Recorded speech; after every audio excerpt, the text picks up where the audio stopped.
For many years, we've been primarily using only antidepressants to treat major depression. That was all we had, and they worked quite well some of the time. When people didn't respond well, we would switch to something else or add something, and then we would continue to get a few more people to respond each time that happened. Although each time people failed medication, it became somewhat less likely that the next thing that we did would actually work. So that really was the state of affairs until just a few years ago. Since then, we have been using a new technique called TMS, which has been working very well for the people who have not responded to several trials of antidepressant medications. I had been tracking TMS for several years at that point. It was really first brought on the scene in the late 90s, and then it was FDA approved for clinical use in 2008. So when it came out in 2008, I saw articles about it, and I looked at it, and to be honest, I was unimpressed. In psychiatry, as you could probably imagine, there's a fairly strong placebo effect.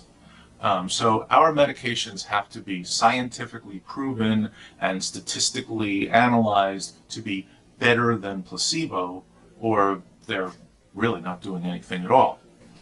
With treatments, you don't compare it to a sugar pill, you compare it to a fake treatment. So for TMS, they would put a person under the machine and maybe have a way of making the machine make some noise or do something else that felt like something was happening, but it was actually not delivering TMS. So TMS got the FDA approval because it was better than placebo. But you really want medicines or treatments to be a lot better than placebo, and it really wasn't. So I kept my eye on it, and what happened over time was that we got better at knowing how to wield this tool.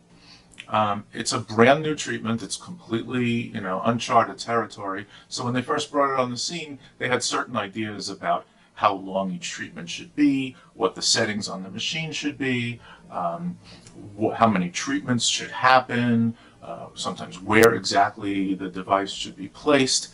And by trial and error over the next several years, we got significantly better at it.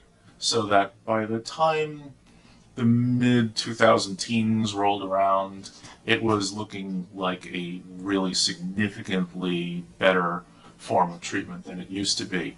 I went to a lecture in Providence by one of the prominent researchers, Dr. Downer, great name for a psychiatrist, huh? Anyway, so Dr. Downer was talking about the research, and he had all of his slides up, and he was talking about his experience.